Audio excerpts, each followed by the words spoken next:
Recruiter Ashley Patton joins us today. You brought us it's Liam Fleischmann. William Fleischmann, we thought but turns out he goes by Liam. ICU nurse in Bend, Oregon. Yes. Tell me about how you met him. I met Liam, I guess, going through a database and just kind of found him and we started talking and really just always kind of got along, just joke around with each other and have had a fun time just getting to know each other.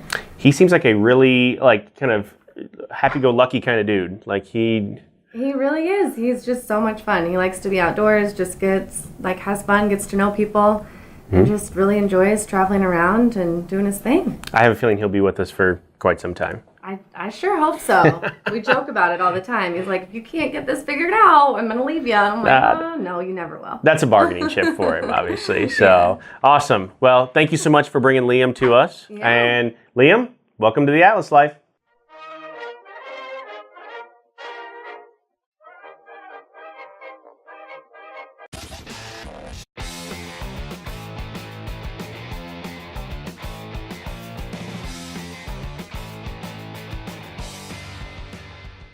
All right, Liam Fleischmann is with us today. You're an ICU nurse up in the Pacific Northwest, right? Yeah, I've been here now 2 years, so currently in Bend, Oregon, but I've been everywhere up here now. And your recruiter is Ashley Patton. I just talked to her a minute ago. Tell me about where you met Ashley, how you hooked up with her, and then kind of this assignment. So I met Ashley, she called me, probably about 2 assignments ago. I had looked into Atlas. I've heard good things about it. Actually, I did an assignment down in Bend where I am right now. And you guys were over here as well. You had sent some recruiters out here for the Eclipse event. So I had, heard about Atlas. So I, put my application in and Ashley got in contact with me. We ended up becoming actually good friends over the whole thing. And then from there, she tried to get me one assignment, but I was locked into a different company because I've been traveling now for 2 years. And then, just this last assignment, it worked out that, all the stars aligned and I had one location I wanted to go. I knew I wanted to be in Bend, Oregon, especially for this time of year. It's the best place to be. And then it all worked out that I was able to get out here, with Atlas and, go on from there. Perfect. So Ashley tells me you love the outdoors, skiing, kayaking, hiking, camping. Tell me about that a little bit. So fun story. I actually wasn't into any of this stuff at all before I started traveling. Then when you become a travel nurse, you end up just, losing all boundaries of, what you don't want to try. You have to try everything new because you have no reason not to. It's one of those things that I picked up hiking last year. Ended up loving it, and it's just been a downward spiral from there. I go skiing, 3-4 times a week already. Luckily, we have Mount Bachelor out here that's open until the end of this month, end of May. Yeah. And then other than that, I'll try kayaking. I've been doing that a lot because I've enjoyed it. I'm going mountain biking actually right after this is done. So that's what she had mentioned, that you're saving up for a mountain bike, and that's going to be a new thing for you. Yeah. Well, it's all saved up. But figuring out which bike I wanted, which is the hard part. It's we got a lot of guys that do that here. That not a whole lot of mountains in Omaha. How about just biking? There you go. We'll take that. That's I actually asked Ashley one day. I was joking with her and saying, maybe I'll take an assignment in Omaha, and she's like, yeah, you should. And then I was like, what mountains do you guys have out there? And she's like, well, we have a forested area. No, they have this fun thing called the taco ride, which seems really weird to me. But it starts here in Omaha and it goes someplace into Iowa. And then you go to this place in Iowa in the middle of nowhere to some bar, you eat tacos and you drink Busch Light, and then you get back on your bike and you ride back to Omaha. And it's that's the dream. Yeah. It's like a weekly thing. People love it. Like, we have guys that go here all the time. We've had nurses come through town with their bikes and go on a taco ride with some recruiters here. So it's fun. You dig it. That's definitely. Yeah. I'll have to check it out. That's, as I start heading back to the East Coast. So tell me about, is it Cora? I see Cora in the background there. Oh yeah, she's hanging out. She's that's my dog. I got her just before I started traveling, which is awesome. And then she's been my travel buddy. She, I'd drag her out anywhere I can. And then she hates it most of the time, but I was gonna ask how she does on the road. I mean, that's traveling with the dog. That's a big thing, man. A lot of guys do that. So how is that with her? It's harder. Don't get me wrong. It's a lot harder. I have to account for her, and everywhere I go, I have to make sure that there's always accommodations for her, food, water, and shelter mainly. And a lot of people don't allow dogs. But I mean, she gets stressed out in the beginning, but I think that her and I now have this bond where, as long as I'm there, she's okay with it. And then, if I'm not there, she kind of gets a bit more stressed out. But yeah, it's great to be able to go to new places and have at least, one anchor that is your familiar thing. Mm-hmm. I don't really have that phase where, you're lonely or bored because you don't know anybody and your assignment hasn't started, so you haven't met any nurses yet. Yeah. I just have my dog, so I can just take her out places, and, she keeps me company, and she helps me meet people too. What kind of dog is she? She's a Whippet. So she's cousin to the Greyhound. She's full grown at 30 pounds, so smaller, which makes it easier. Yep. I know a bunch of nurses that have German Shepherds and stuff, which is probably a nightmare. But yep. Yeah, with with her, it's pretty easy to find stuff to do. That's one of the suggestions we heard early on. One of our travelers by the name of Joe Getty, who travels with 2 dogs, had suggested, wherever you go, get references. If a place has a pet policy and you take your dog there, get a reference for your dog from that place.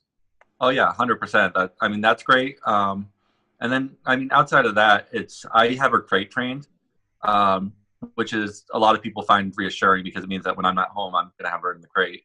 Mm-hmm. She also has her Canine Good Citizen, which makes it a lot easier to travel with the dog because, when you have a paper from the American Kennel Club that says this is a good dog, it's hard for people to refute that. How difficult was that to get? Oh, it's hard. Is it? It's definitely hard. You have to do a testing regimen that a lot of PetSmarts are able to do. Mm-hmm. But the dog needs to be able to be under verbal command pretty much all the time, and be able to, follow direction in very stressful situations or very, hard situations for dogs. So they kind of lay out a track where there's all these distractions and the dog needs to still be able under your control. So that one's a little harder to get, but there is, they do have, I think it's called the Star Puppy certification. That's pretty easy to get when they're a puppy. And it follows them for the rest of their life. And yeah, it's, just their ability to walk on the leash and their ability, to not bite people basically, which is a pretty easy certification to get most of the time. Yeah. So tell me, let's go back to the beginning. Why did you start traveling? When did you get that itch for the first time? So I got I've always loved traveling. I used to travel to Europe 3-4 times a year. So it was always in the back of my head that, I wanted to be a traveler in some capacity. And it's pretty easy, to push it to the side and say, well, travel nursing is not for me because of X, Y, and Z. It's, because you have to give up a lot of comfort and security to become a traveler.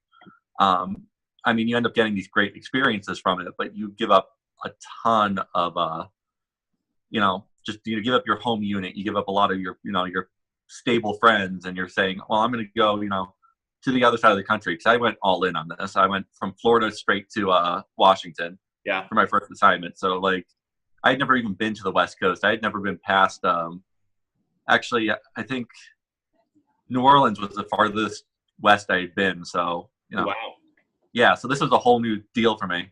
But it was one of those things that a lot of my life situation changed. I ended up actually getting the dog, which was probably a bad idea to get a dog and start traveling. But and it was just one of those things that my grandmother had died, and then all of a sudden I had this flame under my butt that I said, let's do something crazy. And here I am, and I still love it. So, well, that's how it starts, right? Something's got to light the fire, and if that did it for you, then there you go. Exactly. And that's, it seems like a lot of people, it's that initial starting your contract seems like the hardest thing. Every travel nurse I talk to, we all say pretty much the same thing, which is you play with the idea for about 4 or 5 months, and you go back and forth. You'll contact a recruiter and get all excited about it. And all of a sudden you get cold feet, and you're all the way back to, no, I'm going to stay as a staff nurse. I'm going to not go anywhere. And then, yeah, you just need that one spark, and then it opens up a whole different world for you. Yeah. And so much fun though. So then what's next? Where after Bend, where do you want to go? That's a hard question. I just extended here, so I'll be here for the summer, which is awesome. I think my next goal is going to be trying to find a mountain town of some sort. I heard Bishop, California, probably fits the bill, maybe somewhere in Colorado. My license just became active for a compact license, so now, Perfect. World's my oyster at this point. Yep. But yeah, I'm going to try to get to a mountain town and be a ski bum for the winter. For the winter and for the fall and winter. Colorado's great. It doesn't always pay that great, but I personally love Colorado. So I think if you're into that outdoor stuff, it would be perfect for you. I told Ashley and everything. I'm less of a money traveler. I feel like there's two groups of travelers. There's the ones that, want the big, massive strike paychecks, the, $2,000, $3,000, $4,000 a week. Yep. And there's, the travelers that want to see the destination they're going to, want to see, so I kind of fall more into that category. Like, I want to be able to pay my bills, of course, don't get me wrong. And, I, of course, want the most money I can get. But, like, at the end of the day, I want to be, somewhere where I want to explore and enjoy. And, so I can say in 15, 20 years when I'm not traveling anymore, like, I've been to that place. Like, I've had this, this experience, this, fun time kind of thing. Mm-hmm. That's mainly what this is for. Yeah. The ability to say to people, yeah, this is like, I've done that. Like, I've done this weird thing. I've, just last week, I did a spontaneous road trip with a bunch of traveling nurses, and like, wouldn't have done this as a staff nurse, I don't think. But, we just drove 5 hours all the way to the other side of Oregon and stayed on the beach for 3 days. That sounds awesome. Oh, it was great. It was phenomenal. So she also says you're a big foodie. You like beers. Tell me about Oregon, specifically in Bend. Like, what's some good food to eat if I ever make it out that way? So I'm a big foodie. I love the in terms of, I love trying new things and experiencing it. Sorry, dog is currently playing with the toy, so you might hear some squeaking. But I would say some of my favorites here, in terms of breakfast, because when it comes to food, brunch is my favorite meal of the day. It's nice. Kind of joke I'm a middle-aged man trapped in a young guy's body. But so we have out here Sparrow Bakery, which makes some phenomenal baked goods in the morning. It's fresh every morning, so I'll probably be going there actually after this.